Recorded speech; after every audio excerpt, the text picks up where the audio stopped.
Venezuela के राष्ट्रपति Maduro को किडनैप किया, अरेस्ट किया, न्यूयॉर्क के जेल में ठूस दिया, ग्रीनलैंड पर कब्जे की धमकी दी, खुलेआम धमकी दी, मार्को रूबियो को क्यूबा का राष्ट्रपति कहा, कनाडा को अमेरिका का 51st स्टेट बनाने की बात कही, ट्रंप की ईरान पर लगातार हमले की धमकी है, रूस से तेल खरीदने वालों पर टैरिफ लगाया, यूएन के पैरेलल शांति बोर्ड का गठन किया, हालांकि वो बोर्ड अभी कोलैप्स कर गया, बनने से पहले यह बात अलग है। शांति बोर्ड के लिए 9,000 करोड़ रुपए वसूलने की बात कही, आजीवन शांति बोर्ड का अध्यक्ष बने रहने की बात डोनाल्ड ट्रंप ने खुद के लिए कही, शांति बोर्ड का चार्टर जो बनाया गया उसमें शर्त रखी गई, यूएन और डब्ल्यूएचओ से अमेरिका बाहर निकल गया। और क्या सबूत चाहिए और कितने सबूत चाहिए? क्या डोनाल्ड ट्रंप तानाशाह नहीं बनना चाहते, जिसकी गवाही उनके पिछले 5 साल में बढ़ती बेतहाशा संपत्ति भी देती है? साल 2020 में 2.5 बिलियन डॉलर की संपत्ति थी। साल 2021 में जब वो प्रेसिडेंट बने, जब वो प्रेसिडेंट पद से गए तो 2.5 बिलियन डॉलर, 2022 में 3.2 बिलियन डॉलर, 2023 में 2.6 बिलियन डॉलर, 2024 में जब उनकी वापसी हुई अंत में 3.9 बिलियन डॉलर और 2025 के एंड में 7.3 बिलियन डॉलर।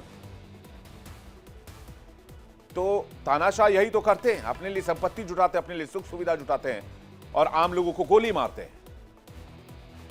एक तरफ अपने सैनिकों के दम पर दुनिया जीतने के मिशन पर निकले हुए हैं, दूसरी तरफ अपनी संपत्ति बढ़ा रहे हैं, शांति बोर्ड बना रहे हैं, दुनिया भर के देशों पर दबाव डाल रहे हैं, धमका रहे हैं, टैरिफ की धमकी दे रहे हैं, अपने बेटे और दामाद की कंपनी के साथ डील करवा रहे हैं।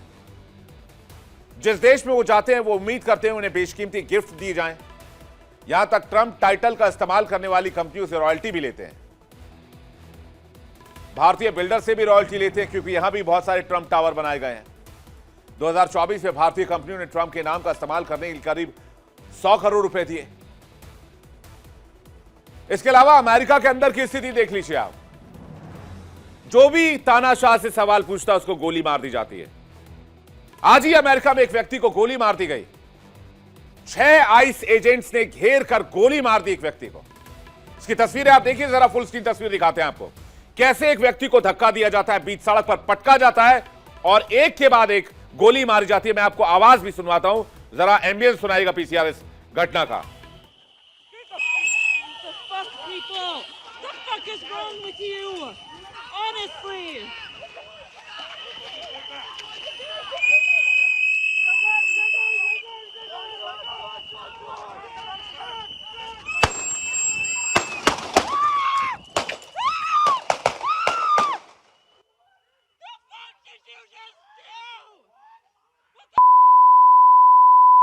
ट्रंप के खिलाफ सवाल पूछने का अमेरिका के अंदर जो तस्वीर इस वक्त आप देख रहे हैं वो एक व्यक्ति की है जिसने यह सवाल पूछा था कि रैनी गुड की हत्या बीच सड़क पर क्यों की गई।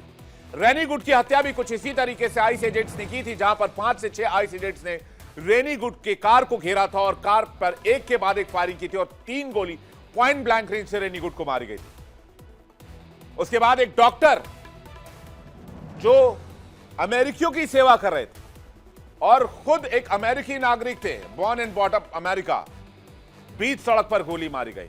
दुनिया के देशों को धमकाना, अपने लोगों पर गोली चलवाना, जो सवाल पूछे उसको गोली मार देना, किसी को भी घर से खींचकर बाहर निकाल देना, ये तानाशाही नहीं तो क्या है? इसको दुनिया और क्या शब्द में बयां कर सकती है?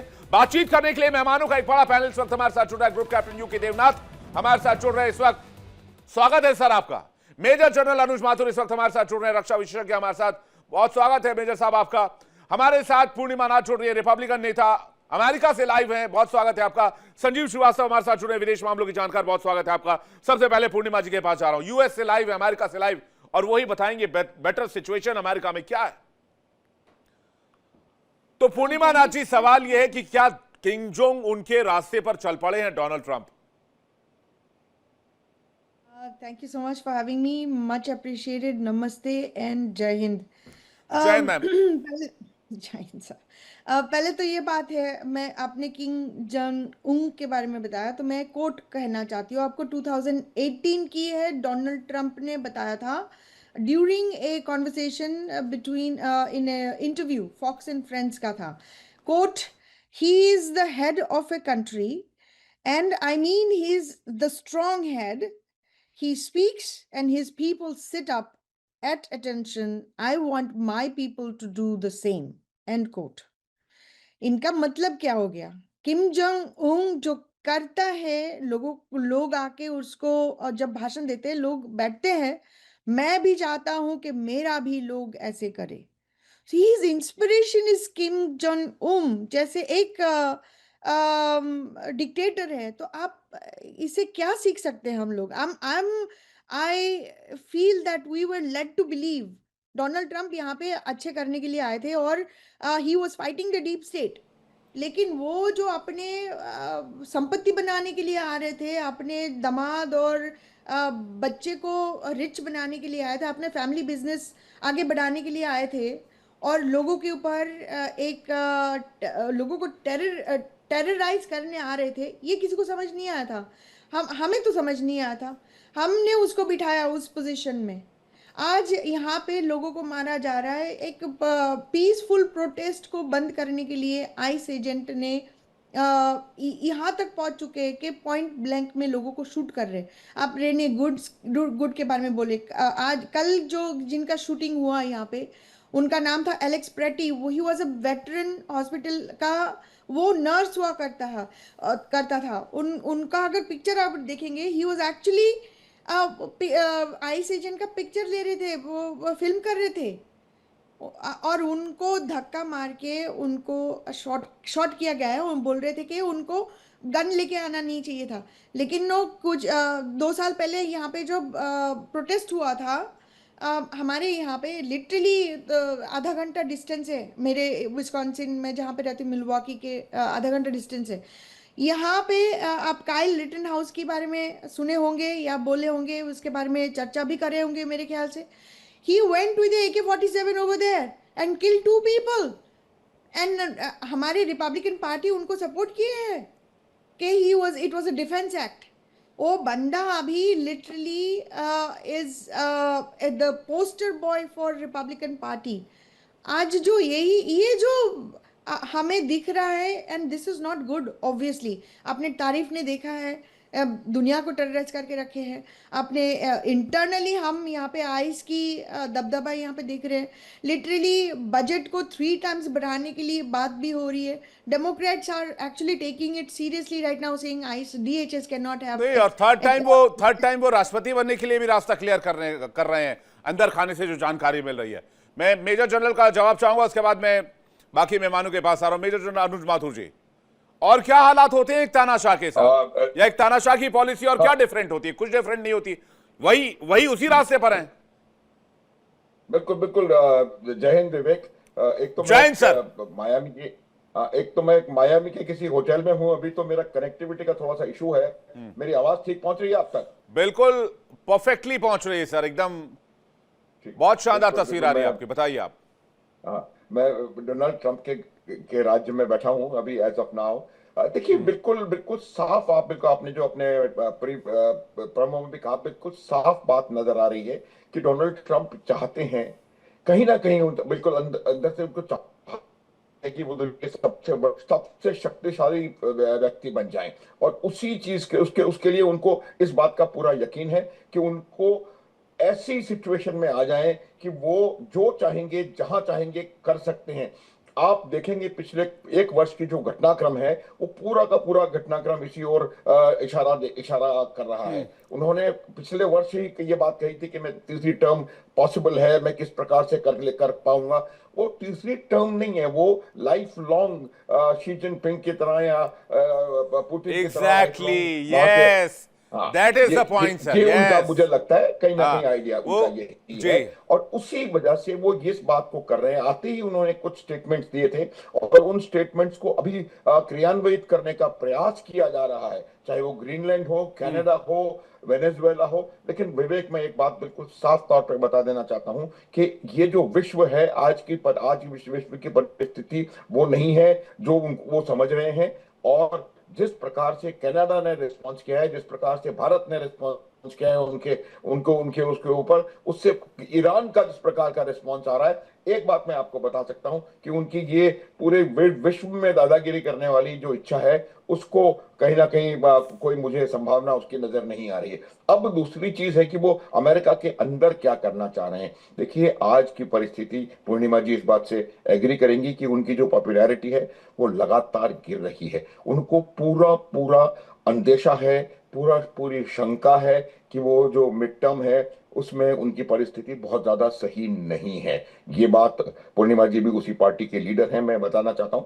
तो उसको उसको देखते हुए वो अपने कुछ एक्टिविटीज इस प्रकार की कर सर रहे हैं, बहुत चाहे उन्होंने जो नहीं, मैं वेनेजुएला में किया हो या कोई वो सवाल ग्रीनलैंड में पूछेगा करना तो गोली चाहते थोड़ी हैं। मार देंगे और सर। आप उनकी दाव की स्पीच, हाँ एक बात बताता हूँ कि दाव स्पीच को अगर आप ध्यान से एनालाइज करेंगे हाँ तो आपको पता होगा कि किस प्रकार से वो अपने अपने इस एजेंडा को आगे बढ़ाने का पूरा प्रयास कर रहे सर, हैं। एजे और जिसने जे उनके खिलाफ जे बातचीत करनी, हाँ मैं यूके देवनाथ सर के पास जा रहा हूं। एजेंडा वाली बात अलग है। अब क्लियर एक तानाशाह क्या करना चाहता है? अपनी संपत्ति बढ़ाता है, अपना दबदबा बढ़ाता है, अपना रिजीम बढ़ाता है, और कोई सवाल पूछता है तो उसको गोली मार देते हैं। क्या ये चीजें नहीं हो रही हैं अमेरिका में? बिल्कुल हो रही हैं। इसलिए मैं कह रहा हूं कि वो किम की राह पर है। यूके देवनाथ सर का रिएक्शन। संजीव सर आपके पास आ रहा हूं। देवनाथ सर। हाँ विवेक, इसमें कोई शक नहीं है कि अमेरिका में डेमोक्रेसी अभी भी बहुत मजबूत है। यह इस तरह से पता लगती है कि अब इलेक्शन, मिड टर्म इलेक्शन होने वाले हैं, और जिस तरह से ट्रंप की पॉपुलैरिटी गिन रही है, आप देखेंगे रिपब्लिकन पार्टी का बहुत ही मुश्किल भरा समय आने वाला है। पूर्णिमा नाथ जी जो हैं, मैं उम्मीद करता हूं कि उनके जो सपोर्टर्स हैं वो उनको सपोर्ट करेंगे, लेकिन बाकी जो रिपब्लिकन पार्टी है वो ज़रा धराशायी हो जाएगी इस मिड टर्म इलेक्शन में। देखिए, टर्म जब जब डोनाल्ड ट्रंप पावर में आए तो बहुत नैरो मेजोरिटी से पावर में आए। कांग्रेस में कितने सेनेटर हैं उनके पास रिपब्लिकन के? 218। डेमोक्रेट्स के कितने हैं? 213। तो महज अगर 3 वोट इधर उधर हो जाते तो डोनाल्ड ट्रंप शायद अमेरिका के राष्ट्रपति नहीं होते। अभी भी जब कांग्रेस जब ये प्रस्ताव आया कि भविष्य में युद्ध में फौज को भेजने का जो अधिकार प्रेसिडेंट का है उसको हटा दिया जाए, भविष्य में प्रेसिडेंट जो है युद्ध में फौज को तभी भेजेगा, जैसे वेनेजुएला में फौज को डिप्लॉय किया गया, कि जब कांग्रेशनल अप्रूवल मिल जाएगी। तो ये डोनाल्ड ट्रंप तो हारने ही वाले थे इस प्रपोजल में। इस प्रस्ताव के पक्ष में 215 और विपक्ष में 215 वोट मिले, क्योंकि 3 रिपब्लिकन जो थे, मेरे ख्याल से मैं उनको शाबाशी देता हूं कि उन्होंने अपने दिल की सुनी। उन्होंने डेमोक्रेट्स के साथ मिलकर वोट दिया।